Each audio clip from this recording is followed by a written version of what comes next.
안녕하세요. 맥키네 지혜투자클럽입니다. 셀트리온. 자, 합병 이슈가 셀트리온 주가 반등의 가장 중요한 어떤 열쇠라고 기관들 같은 경우는 얘기를 많이 하고 있는 상황입니다.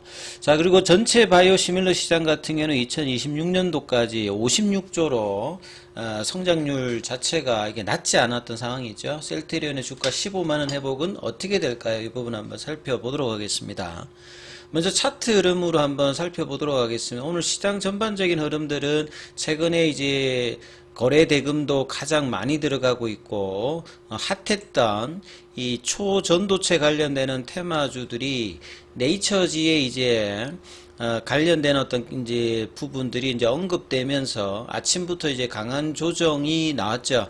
여전히 이제 신성 델타테크 같은 경우에는 강한 이제 조정 이후에 다시 또 반등이 나오면서 아직 이제 플러스권이고 나머지 종목들은 뭐 한가 부분이라든지 이제 급락 분위기들을 계속 형성을 하고 있습니다. 이러다 보니까 시장에서는 최근에 이제 많이 하락했던 반도체 소부장 관련되는 종목들은 오늘 이렇게 반등 흐름들이 나타났고요. 그 다음에 2차 전지주들도 많이 빠졌는데, 자, 오늘은 이제 반등 흐름세가 개별적으로 보면 이제 뭐 애경 케미칼 같은 경우도 20% 넘게 일단 반등이 나오고 있고, 에코프로도 7% 이렇게 이제 반등들이 이제 낙폭과대에 따라서 좀 나오고 있는 상황이죠.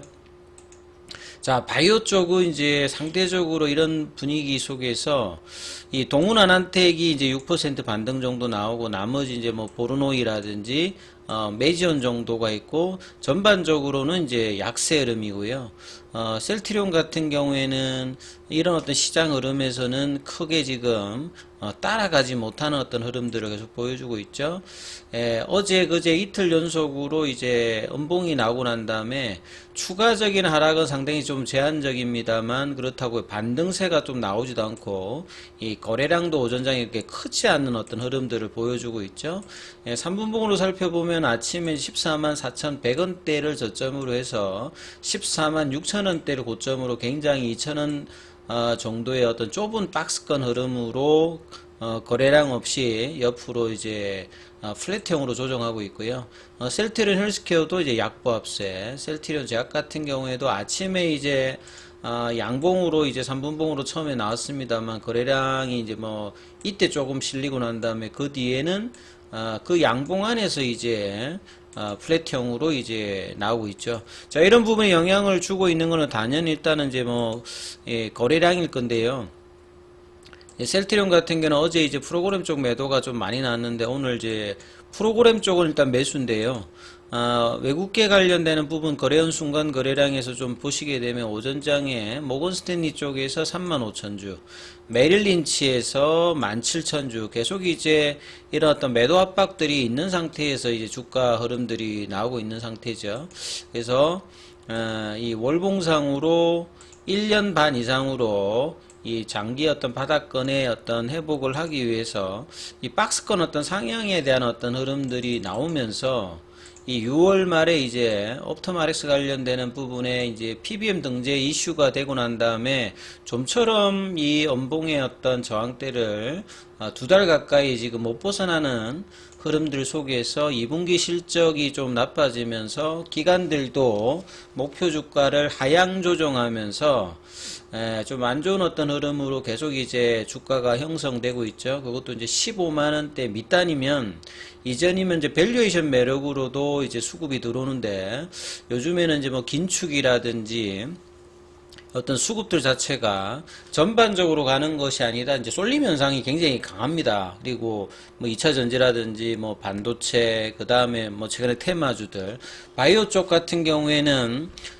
뭐 최근에 당뇨 이제 그 비만 치료제 관련되는 부분이라든지 임상 쪽에 이제 뭐 AI 관련되는 의료기기 관련되는 요런 쪽으로 이제 강한 흐름이 나와 있고 전통적으로 이제 바이오시밀러 관련되는 부분들은 수급에 대한 이슈도 최근에 이제 뭐 액티브 ETF 출시 관련되는 부분이 있습니다만 여전히 셀트리온 쪽으로는 강한 흐름들이 연속적으로 이어지지 못하는 흐름들이 또 다시 또 이번 주에 나타났다 해야 되겠죠. 항상 이제 박스권 상단 뭔가 올라갈 만하면 항상 이제 수급 이슈로 이제 떨어지는 흐름들이 이번에도 계속 이제 반복되고 있는 상태죠. 자, 기사 관련되는 부분들을 좀 정리를 해보면요. 이제 최근 또 빠지니까 위기의 셀트리온 삼형제. 그러니까 목표 주가도 낮춰줬고 2분기 컨센서스도 셀트리온 제약 제한하면 셀트리온 헬스케어가 다 안 좋았지 않습니까? 셀트리온 같은 경우는 작년에 2분기가 1분기보다 굉장히 좋으면서 목표 주가가 SK증권이 30만원대까지 올려놨던 부분인데 올해 2023년도에는 작년에 안 좋았던 1분기 대비해서 1분기가 올해는 좋았죠. 이게 이제 뭐 램시마 SC 관련되는 부분의 이슈인데 2분기는 이제 이런 부분이 줄고 트룩시마의 어떤 부분들의 어떤 약세와 기타 이제 뭐 CMO 관련되는 부분이라든지 케미칼 관련되는 부분의 어떤 이슈로 수익성은 나름 이제 신규 바이오시밀러의 어떤 이제 출하 관련되는 부분으로 보존이 되었습니다만 영업단이라든지 이런 부분들이 좀 낮아지면서 전체적으로 목표 주가가 하향되는 어떤 흐름들을 보였죠. 그리고 헬스케어 같은 경우에는 매출액보다는 영업이익단이 지금 거의 절반 정도로 이제 줄면서 3분기에는 이제 이런 부분들이 조금 이제 다시 극복이 될 것이라는 전망을 하고 있습니다만 2분기 실적이 나빠지면서 이제 뭐 교보증권이라든지 뭐 다월투자증권이라든지 하나증권에서는 목표 주가를 소폭 낮추었습니다. 자, 그럼에도 불구하고 이제 주가 반등의 어떤 기대 모멘텀은 8월 달에 이제 당초는 합병 관련되는 구체적인 회사의 이야기가 좀 있을 가능성이 있다 했는데 8월 14일에 이제 합병 관련되는 어떤 검토에서 기존의 7월 달에 나왔던 부분에서 별 차이가 없는 어떤 공시가 나오면서 이 9월 14일 이전에 이제 합병에 관련된 어떤 이야기가 나올까 이런 기대감이 있습니다만 주가는 이제 좀 빠지는 흐름으로 나갔다고 봐야 되겠죠. 그래서 최근에 이제 셀트리온 그룹의 합병 추진 계획이 이제 일단은 제시가 되었고 합병 구조라든지 시기가 구체화된다면 이제 주가에 이런 부분은 영향을 줄 수 있는 부분이죠. 그동안 장기적으로 이제 셀트리온의 어떤 주가의 수급에 약한 모습을 보였던 부분의 이유가 되는 것들이 항상 지배 구조였습니다. 지배 구조가 명확하지 못하고 셀트리온이 생산하고 개발한 부분을 셀트리온 헬스케어가 이제 유통을 하면서 중복으로 잡히는 매출이라든지 재고 관련되는 논란들이 셀트리온과 셀트리온 헬스케어가 이제 최종적으로 합병하게 되면 그간에 이제 우려 관련되는 부분들이 해소가 되면서 리레이팅 될 수 있는 어떤 흐름들의 어떤 부분이 있기 때문에 합병의 모멘텀은 주가에서 가장 중요하고 올해도 뭐 반등이 나올 때 가장 뭐 의미 있었던 부분들은 합병 이슈로 셀트리온 제약이 이제 강하게 움직일 때 셀트리온 헬스케어와 셀트리온도 같이 움직였다는 부분들이 가장 중요했기 때문에 지금 이제 남은 이제 뭐 올해 하반기에도 합병 이슈가 가장 뭐 중요하다 이렇게 보여집니다. 그리고 머니에셋에서 이 바이오시밀러 관련해서 연재로 이제 1, 2, 3 기사가 나오는데 이 부분 좀 살펴봐 드리면요. 초기에는 사실은 이제 바이오시밀러 관련되는 부분들이 포스트 무브가 되면 후발주자들이 1년 반 정도 있어야 나왔거든요. 그러니까 이제 초기 선점 효과들이 굉장히 강했는데요. 2019년도 이후부터는 빅파마들도 진출하고 과거 대비해서 이제 이 기술이나 뭐 이렇게 생산 관련되는 부분의 어떤 흐름들이 좋아서 중국이나 인도 쪽도 후발주자들도 바이오시밀러에 이제 개입하면서 경쟁 강도가 이전보다는 엄청 높아졌죠. 그래서 퍼스트 무브가 되면은 이제 그 다음 이제 주자가 바로 6개월 이내에 개발을 할 만큼 경쟁이 이제 심해져 있는 상태죠. 그래서 최근에 이제 바이오시밀러 관련되는 부분은 이제 경쟁 업체도 많다 하기 때문에 이제 사업부를 이제 인수해서 단번에 이제 선두주자로 올라가는 이런 전략들을 많이 이제 구사하고 있습니다. 그래서 이제 개발사가 많아지고 휴미라 같은 경우는 시밀러가 뭐 10개 이상 이렇게 붙지 않습니까? 경쟁도 격하기 때문에 초기에 이제 미국 같은 경우에는 출하 가격 자체도 지금 뭐 낮아져 버리는 상황에서 수익성 관련되는 부분들을 좀 깔아 먹으면서 점유를 어떤 해야 되는 어떤 상황이니까 지금은 이제 규모의 경제로 이제 조금씩 바뀌고 있다. 그래서 대표적으로 뭐 인도의 뭐 바이오콘이라든지 스위스 노바티스의 이제 산도즈 같은 경우에도 이런 어떤 전략들을 구사를 하고 있습니다. 그럼에도 불구하고 이 작년도에 이제 바이오시밀러 전체 시장 규모 대비해서 이거 2026년이에요. 2026년도에는 연평균 22% 성장해가지고 하나로 보면 한 56조 정도로 바뀌기 때문에요. 작년 대비해서 이제 배 이상 증가를 몇 년 이내에 하고 2030년 정도 되면 이제 이런 부분들이 뭐 100조가 넘어갈 것이다. 요런 어떤 시장으로 바이오시밀러 시장은 계속 증가됩니다. 가장 근원적인 이유 자체는 이제 각국이 이제 고령화 사회라든지 정부 재정의 어떤 어려움들 때문에 약가를 낮추기 위해서 바이오시밀러 처방을 지금 권고하고 있죠. 미국 같은 경우도 IRA를 통해서 바이오시밀러 처방 학성화를 나서고 있고, 그 다음에 좀 더 본질적인 부분들은 이 블록버스터 의약품의 오리지널이 이제 만기 특허 관련되는 부분들이 다가오기 때문에 2025년, 2030년까지 올해 같은 경우에는 이제 대표적으로 휴미라죠. 그리고 이제 뭐 스텔라라라든지 많은 어떤 수의 이 오리지널 제품들, 그리고 블록버스트 입장에서 그 다음에 여기에는 뭐 좀 안 들어가 있습니다만 뭐 키트루다라든지 옵티브 같은 그 면역 항암제 관련되는 부분들도 만기가 이제 조만간 다가오기 때문에 이 바이오시밀러 입장에서는 이 큰 시장이 이제 다가오는 어떤 입장이죠. 그래서 새로운 어떤 한건기에 얼마나 경쟁력이 있게 이제 바이오시밀러 회사가 되기 위해서 이제 규모도 뭐 키우면서, 그리고 경쟁이 이제 치열해지니까 가격 그 부분의 인하는 좀 더 되면서 마케팅 비용 자체도 과거보다는 많이 좀 높아지고 있는 상태죠. 그러다 보니까 이제 셀트리온은 이런 것에 이제 대비하기 위해서 상공장 관련되는 부분들이 이제 11월 달에 완공이 되고, 이제 직판 체제를 통해서 이런 부분들에 대해서 수익성 관련되는 부분을 관리하는 어떤 입장이다. 이렇게 이제 볼 수가 있는 거죠.